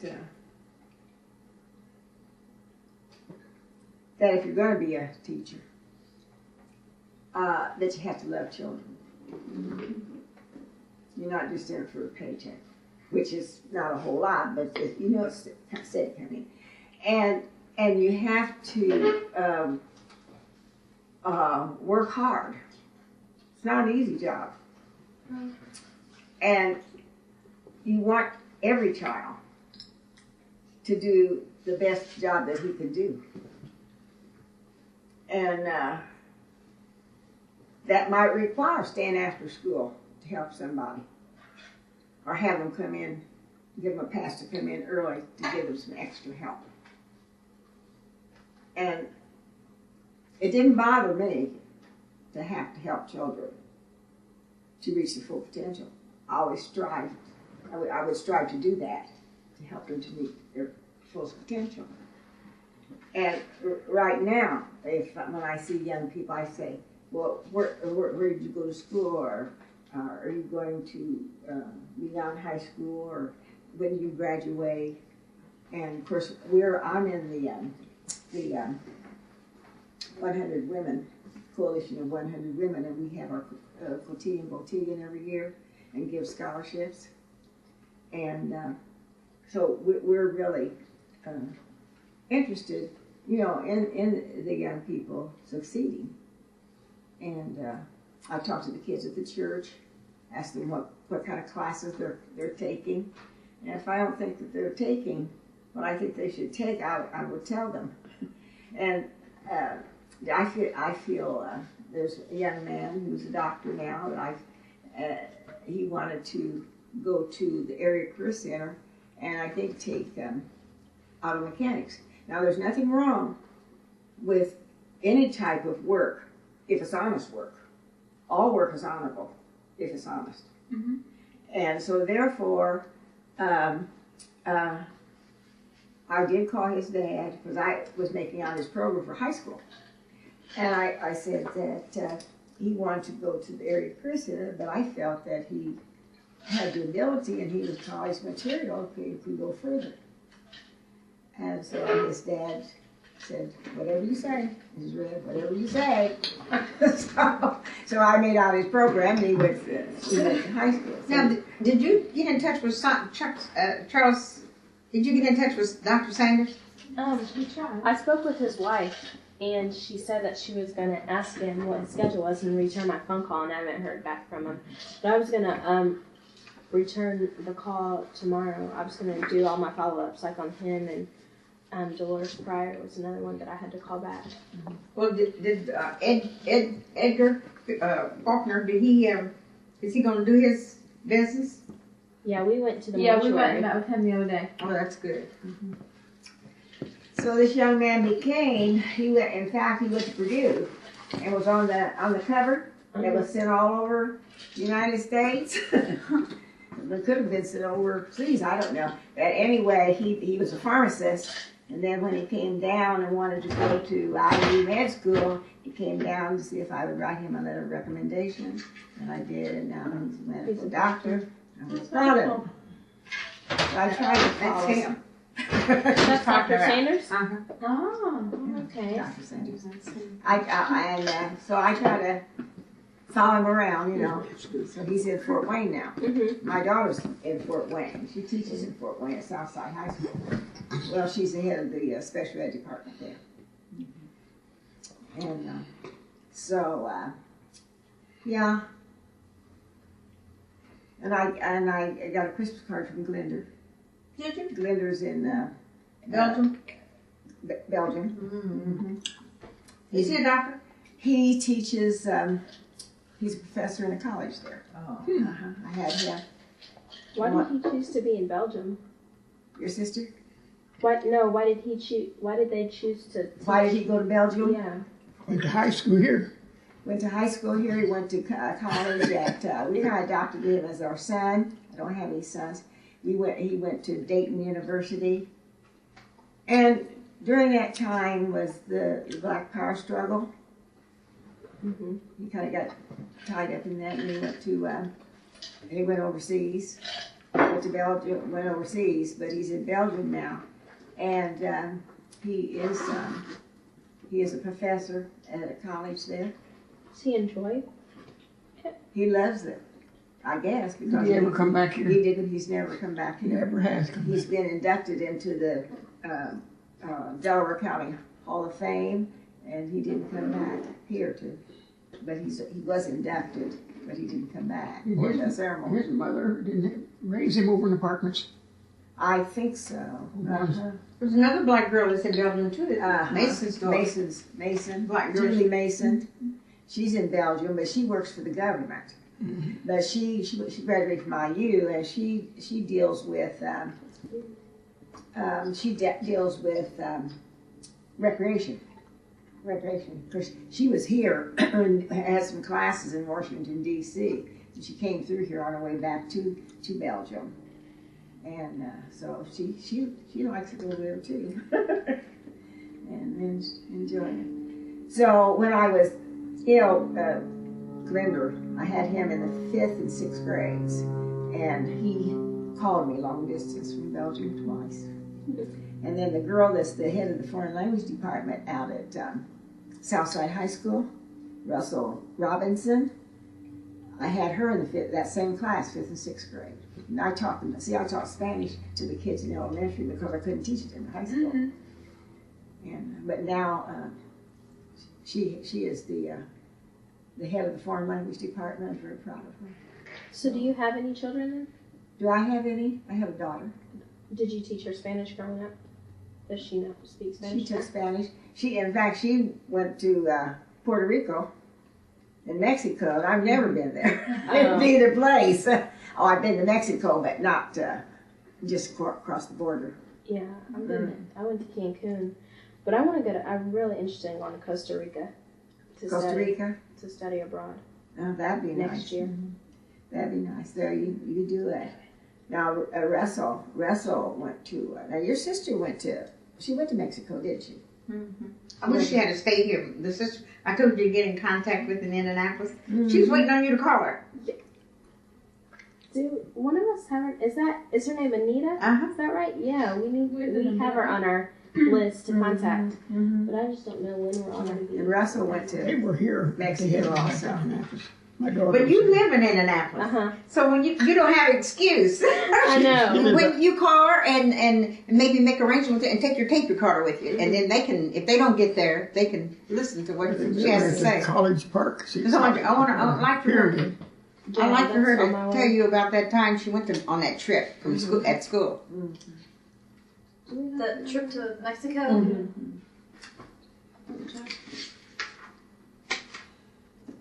I can do that on Sunday because I have to get in the office on February 9th. And she's the one that got this information.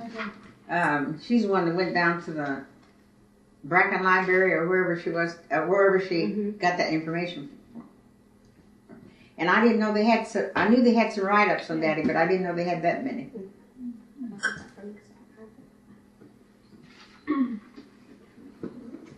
I have a question. Did you ever hear of the 400s? Hurley mentioned them. The people that worked for the white families, they were called the 400s. Probably was. Do you know why? Where the name came from? I just ran across the. I don't know where the name would come from, but I imagine they did feel like that the people that worked in the private homes were more educated or more, but how, I mean, doing that kind of work was better than working outside. Really? Or They it was call them better the work than 400? working in a foundry.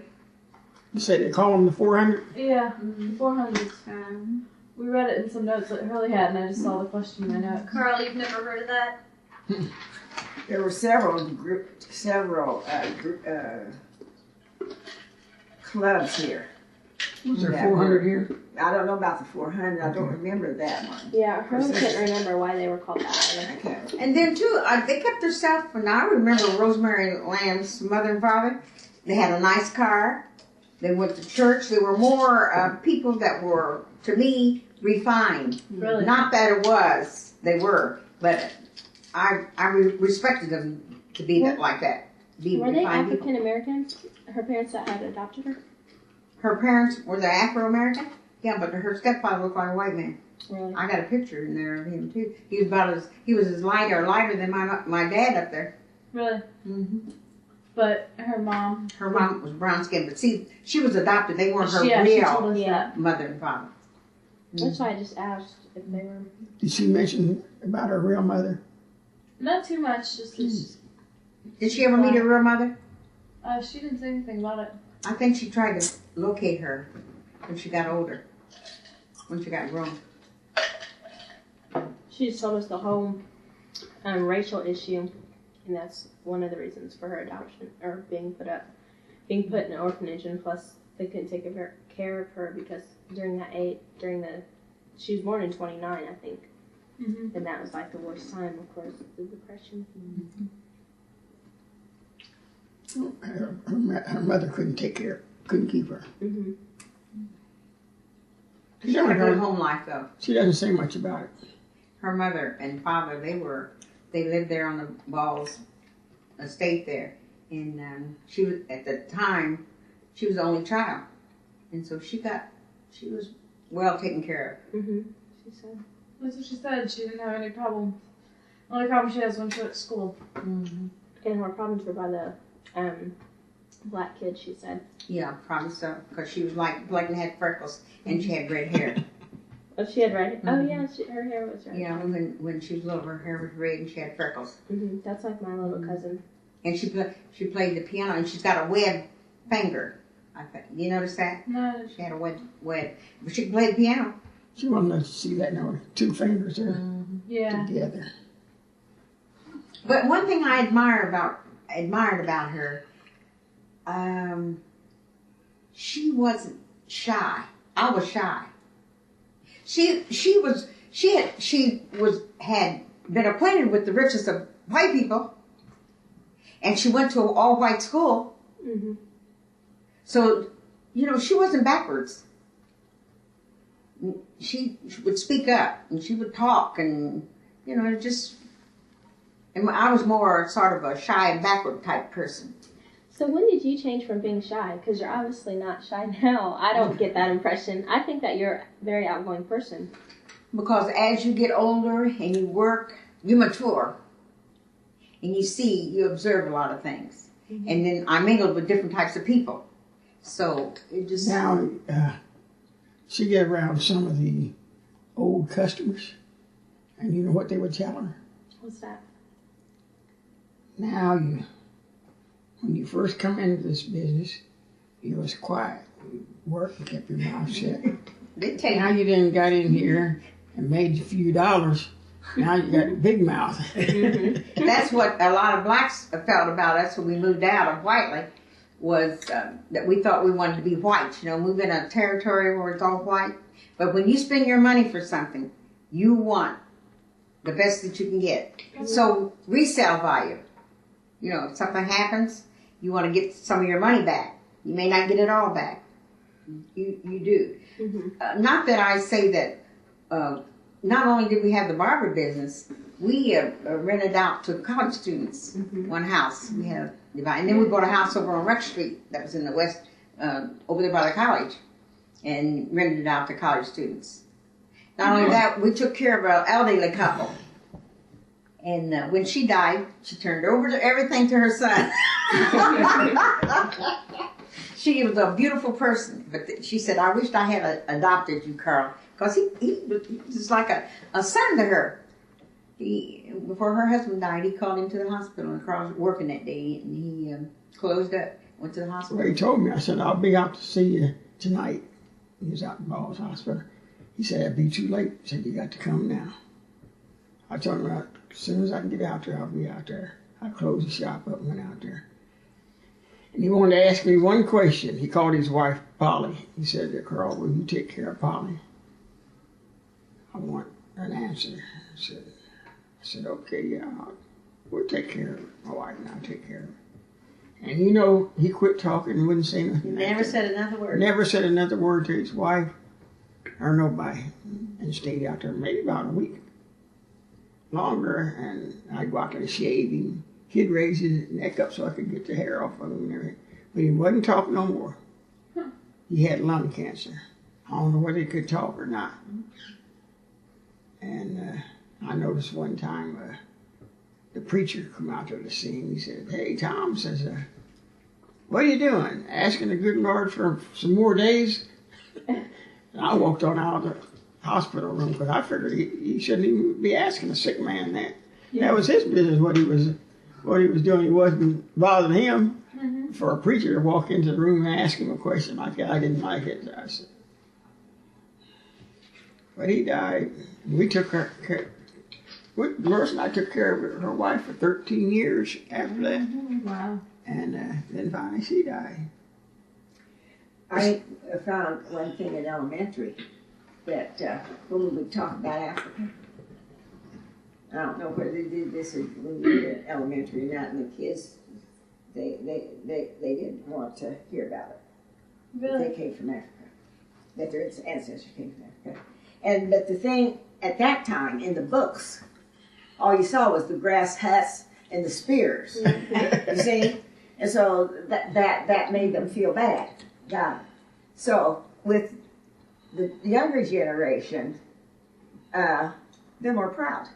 They're proud of their heritage, more so than the kids were back then, in the 50s. You know. Well, that's all you saw. Because that's all you saw in the books. Also, but of course, the books are different. Running through the woods with no clothes on, with a spear, and no, you didn't want to be associated with Africa then. You know, my dad was his relation. We never came in contact with his side of the family. Right. And he didn't. He would write Spanish, and he received Spanish letters, but he didn't speak it around his family. We wasn't taught Spanish. So it was. I don't know about what year was that. 19. When we went down there? No, when I and my other two sisters, when we went. Oh, that was after 82. His sister called over the radio and wanted to know if he passed. Well, then we went down there, and that's the first time that I had ever seen his side of the family. And so I think maybe with me not knowing the other half, it made me realize that, you know, I had some family. So when we were kids growing up, I can tell you, if Rosemary told you that, she told you the truth. That because we were light and sort of had long hair, a lot of black kids made fun of us too, and, you know, with our clothing and all that. And I think that gave me an inferiority complex. But after I found out who my dad was and what he was all about, I used to feel sorry for him all the time because I could see him, he would cry. But every year he went home. He went back. But we didn't go. And he was just like a man without a country. I feel that. And this man that wrote about him in this newspaper, he could relate to him. Oh, that town he came from. And the town, you ever went to his That hometown? town wasn't It was much small. bigger. It wasn't. It reminded me of your town. I don't think it was as big as that. No, about as big as this here edition out here. Little old town, railroad track going through the grocery store, service station. Yeah, it was a small place. Dilley, Texas. Cemetery where his mother was buried. And he would cry? Yeah, he would cry because, see, there wasn't any Mexicans around here that he could talk to, relate to. And the blacks, they weren't all that crazy about him. And there was only one black family after he died, there was only one In black his family. hometown? He was married to a Mexican woman down in Dilley. So, really, to tell you, as a kid growing up, I really didn't get close to nobody. I wondered sometimes if I got close to him. Love. You know, love is, if you really think about love, is a multitude of things. And a woman told me that when I was young, and it sticks with me. It is a multitude of things. And communication. You know, don't never marry a man that you can't communicate. You don't communicate with. And because you just, you don't know their likes and dislikes. They don't know your likes and dislikes. And it's a conflict. If you don't know what you're dealing with. Well, that's what's happening now to the young people. That's the reason there's so many divorces. They get married, they think, I'm in love. 2 days later, oh, no. My daddy said, can you go to the store and buy bread with love? See, I've been married 52 years. 52? Ours 54. 52. But I wouldn't trade it for nothing because the bad times and the good times, and you still stick it out when you come up, you know. Only It's thing starting about all over again. You have 2 sets of kids, and it's hard. My son, he did that 3 times. Things, if you don't dwell on the bad times all the time. Yeah. You can't do that. Yeah, you're not supposed to do all that. It's over with. That's across the bridge. Now when the what's his name that's the head of this sewing room? Sewing room. Make clothes. Made clothes. I was happened to be